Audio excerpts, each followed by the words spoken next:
নমস্কার বন্ধুরা, আমি আজকে তোমাদের সঙ্গে একটা আলোচনা করব। এই যে এগুলো আমার জবা গাছ। তো জবা গাছে যে সময় প্রচণ্ড গরম থাকে সেই সময় তোমরা কোন ধরনের সার দিবা। প্রচণ্ড যখন গরম থাকে সেই সময় কিন্তু আমাদের সর্ষের খোলগুলো যদি গাছে দেওয়া হয় সেই সময় কিন্তু পাতাগুলো অনেক সময় জ্বলে যায়। অনেকে সেটা বুঝতে পারে না যে কোন সময় কোন খাবারটা দিতে হবে। তো সর্ষের খোলটা বেশি যখন রোদ্দুরের তাপ থাকে, গরম প্রচণ্ড, সেই সময় সর্ষের খোলটা না ব্যবহার করাই ভালো। তো সেই সময় আমাদের যে কোনো তরল সার বাড়িতে আমরা যেগুলো থাকে, সবজি পচা জল, হয়তো পেঁয়াজের চোকা ভিজানো জল, কলার খোসা ভিজানো জল, সেইগুলো যদি তোমরা একটা যে কোনো বোতল কিংবা কৌটোতে যে ভর্তি করে রেখে দাও, তো সেই সময় যদি তোমাদের এই জৈব খাবারগুলো যদি দিতে পারো, জৈব সারগুলো, সেই সময় কিন্তু আমাদের এই গাছগুলো খুব সুন্দর ভালো থাকে। যেমন গাছে কি পরিমাণে ফুল আছে তোমরা দেখলেই বুঝতে পারছো। সেইটা আমাদের এটা দেশি জবা আমাদের সবসময়তেই ফুলের সাইজটা একটু যেমন ছোট হয়, কিন্তু গাছে ফুলের পরিমাণটা খুবই বেশি হয়। আর আমাদের যে সকল গাছগুলো, জবা গাছ বলো তোমরা কিংবা অন্য অন্য গাছ আছে, যেমন টগর ফুল আছে, সাদা ফুল আছে, সেই সব গাছগুলো আমাদের আছে। এই যে রাসায়নিক সার যত কম ব্যবহার করবা ততই তোমাদের বেশি ভালো হয়। তার মানে রাসায়নিক সার আমাদের বেশি ব্যবহার করলে কিন্তু টবের মাটিগুলো বেশি তাড়াতাড়ি খারাপ হয়ে যায়। তো রাসায়নিক সারটা আমরা ব্যবহার করি, কিন্তু 2-3 মাস পর যদি আমরা ব্যবহার করি একটু, তাহলে কী হয়, গাছগুলো খুব সুন্দর থাকে। তো এই বর্ষার সময় এই সারগুলো না দিয়ে যে সময় প্রচণ্ড গরম থাকে সেই সময় সর্ষের খোলটাও বন্ধ করে দিয়ে যদি এইসব, আমি এখন খাবারটা তোমাদেরকে আমি দোয়া দেখাবো আমি কিভাবে রেখে দিই বোতলে করে। তো সেই খাবারটাই এখন আমি গাছে দেব। সেটা যখন গাছে কুঁড়ি থাকবে, ফুল থাকবে, সেটা দিলেও কিন্তু খুব একটা অসুবিধা হবে না। আর রাসায়নিক সার যদি তোমরা যে সময় দেখো যে গাছে ভরপুর কুঁড়ি আছে, ফুল আছে, সেই সময় যদি রাসায়নিক সার একটু কম বেশি হয়ে যায়, তাহলে কিন্তু সেই কুঁড়িগুলো কী হয়, অনেক সময় জ্বলা হয়ে যায়, পোড়া হয়ে যায়, অনেক সময় কুঁড়ি ঝরে যায়। কিন্তু যে তরল সারটা আমি এখন গাছে দেব, সেটা কী করবে, ফুলের সাইজটা একটু বড় করবে, কালারটা সুন্দর করবে। তো এই খাবারগুলো যদি তোমরা রেখে দিতে পারো, এই সকল গাছে যদি দিতে পারো, তাহলে তোমাদের ফুলের পরিমাণটা যেমন বেশি হবে, ফুলের কালার সুন্দর হবে। তো এই সারটাই আমি এখন দেবো তোমাদেরকে, দিয়ে দেখাই। এই যে এটা আমার, যেমন এগুলো প্রত্যেকটা আমার দেশি জবা। আর লক্ষ্মী জবার ভিডিও তো তোমাদেরকে আগে দিয়েছি যে কী পরিমাণে ফুলের সাইজটা কত ছোট, কিন্তু তাও গাছে ভরপুর ফুল আসে। আবার এটা একটা আমার গ্রাফটিং করা গাছ, মানে গ্রাফটিং করেছিলাম আমি। এটা একটা যেমন আছে হালকা গোলাপি, এইটা একটা সাদা, তারপরে এদিকে একটা আছে যে লক্ষ্মী জবা। তো এগুলো যে কী পরিমাণে ফুল আছে, আর কুড়িগুলো তোমরা দেখলেই বুঝতে পারছো। প্রত্যেক দিন আমাদের প্রচুর পরিমাণে ফুল ফোটে। এই যে এক একটা ডগাতে কী পরিমাণে কুড়ি আছে। তো আমি কেমন করে দিই সারগুলো তোমরা দেখো। এই যে এইখানে আমি যে সবজি পচার জলগুলো বোতলে করে ভর্তি করে রেখে দিই। তা আমি কীভাবে জমা করি সেটা তোমাদেরকে একটা ভিডিও দেবো, তোমরা দেখে নিতে পারো। এইখানে আছে যেমন আলুর খোসা, পেঁয়াজের খোসা, সেই সব সবজির চোকাগুলো আমি আলাদা করে রেখে দিই। তো এই সময় যদি আমি এই সব সারগুলো দিয়ে দিতে পারি, তাহলে গাছটা আমার খুব সুন্দর হবে। প্রত্যেকটা সপ্তাহেও দিতে পারো, আবার 2-3 দিন পর দিলেও কোনো অসুবিধা নাই। এই যে টবের মাটি যদি শুকনো থাকে, তাহলে তোমরা কি করতে পারো, হয়তো এই মগের 1 মগ জল, এই জলটা 1 মগ নিয়ে নিলা, আর এমনি প্লেন জল 1 মগ নিয়ে নিলা, নিয়ে যে পরিমাণে আমাদের টবের মাটিতে লাগবে সেই পরিমাণে দিতে হবে। আর যেমন সকালের দিকে আজকে একটু ভিডিওটা করছি, তো টবের মাটিতে আমার জল দেওয়াই ছিল। বিকেলের দিকে আমি টবের মাটিতে জল দিই সন্ধ্যেবেলার দিকে। তার জন্য কি করব, আমি এখন যে সারটা দেবো এমনি ডাইরেক্ট দিয়ে দেবো, তাতে কোনো অসুবিধা হবে না। টবের মাটি আমার একটু ভিজা আছে,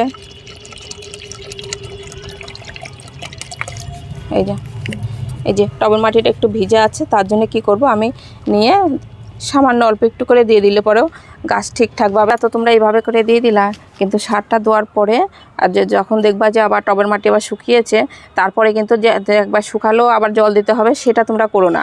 মানে এমনভাবে করো যেন প্রত্যেকটা সপ্তাহে সারটা দিলে সেটা তোমাদের ভালো হবে। যে আজকে দিলাম, আবার কালকেও আবার দিয়ে দিলাম, পরশুদিনও দিয়ে দিলাম একটু করে, এইভাবে তোমরা দিও না। প্রত্যেকটা সপ্তাহে জল দিয়ে দিও, এইভাবে করেই তোমরা জলটা দিয়ে দিও। আর যখন গাছে দেখবা ভরপুর ফুল আছে, তখন গাছটা কী করো, তোমরা একটু পাতাগুলো থেকে একটু উল্টে দেখো। অনেক সময় কী করে, জবা গাছের কুড়িগুলো বেশিরভাগ ঝরে যায়, অনেক সময় পোকা লাগে, তার জন্যও ঝরে যায়। আবার গাছে যে সময় দেখবা তোমাদের ভরপুর কুড়ি আছে, সেই সময় না জলটা যেন না শুকিয়ে যায়। টবের মাটিতে হয়তো তোমরা একদিন ভুল করে হয়তো জল দিলা না, জল দিতে ভুলে গেলা, তখন কি হবে, যে সব কুড়িগুলো আছে না, কুড়িগুলো বোটার থেকে এখান থেকে ঝরে কুড়িগুলো বেশিরভাগ ঝরে যায়। আবার অনেকে কি করে জবা গাছে যে সময় কুড়ি থাকবে গাছে খাবার দেওয়ার সময় কি করে টবের মাটি একটু খুঁড়ে দেয়, টবের মাটি খুঁচিয়ে নিয়ে তারপরে সার দেয়। তো তোমরা সেই সময় টবের মাটি একদম খুঁড়বা না, যেমন মাটি আছে অমনি থাক। শুধু এই আগাছাগুলো যে সময় ভরপুর তোমাদের হয়তো অনেক দেখা যায় যারা গোবর সার ব্যবহার করে, কিন্তু আমারও সেটা হয়, গোবর সার যারা ব্যবহার করে তাদের টবের মাটিতে প্রচুর পরিমাণে ঘাস হয়। তো সেই ঘাসগুলো যে সময় তোমরা জল দিয়ে দিলা, এই শুকনোতে তুলতে যাবা না। শুকনোতে তুলতে গেলে কি হবে, ঘাসের এই গোড়াটা টবের মধ্যে থেকে যায়। তো যে সময় তোমাদের টবের মাঠে ভিজা থাকবে, ওই আগাছাগুলো ঘাসগুলো তোমরা টেনে টেনে পরিষ্কার করে তুলে দিও। নাহলে আগাছাগুলো যদি থেকে যায় তাহলে কি হবে, গাছের যত খাবার ওই আগাছাই নেবে, যত যে খাবারই তোমরা দাও। তো তার জন্যে তোমরা এই টবের মাটিতে আগাছাগুলো তুলে দিও, আর টবের মাটি একদম খোঁচাতে যাবা না। আর জলটা তোমরা ঠিকঠাকভাবে দিও, তবে জলটা পুরো রোদ্দুরের সময় জলটা দিও না, পুরো প্রত্যেক দিন যে একটু এক টাইমে বেশ সন্ধ্যেবেলার দিকে যদি তোমরা জলটা দাও তাহলে কি হবে, সেই জলটা গাছটা ঠিকঠাকভাবে নিতে পারে। তো আমি জলটা দিই বেশ রাত্রির দিকে, সন্ধ্যেবেলার দিকে জলটা দিই, তাহলে আমার গাছগুলো দেখি একটু বেশি ভালো হয়। জল দেওয়ারও অনেকে বলে জল যখন তখন জল দিলেই তো হয়, কিন্তু জল দেওয়ার কারণে অনেক সময় সেই সব মরিগুলো ঝরে যায়। তো আমার গাছেও কী পরিমাণে যে কুড়ি আছে তোমরা দেখলেই বুঝতে পারছো। আর গাছে ভালো ফুল ফোটাতে গেলে যে বেশ দামি দামি খাবার লাগবে, সার লাগবে, সেটা কিন্তু না।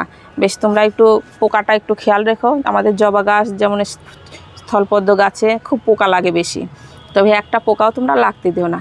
বেশ 2-3 দিন পর পরই যদি জল দিয়ে যদি স্প্রে করে দিতে পারো, গাছটা যত পরিষ্কার থাকবে সেই গাছে কিন্তু পোকা লাগে না। আর যারা গাছগুলো অমনি রেখে দেয়, শুধু ফুলের দিকেই নজর করে, কিন্তু আমাদের গাছটার দিকে অতটা খেয়াল করে না, অনেকেই দেখেছি তাই, যে তাদের গাছে না 2-1 পোকা লাগলেই কী করে, গাছটা এক রাত্রির মধ্যেই গাছটা ভর্তি হয়ে পোকা লেগে যায়।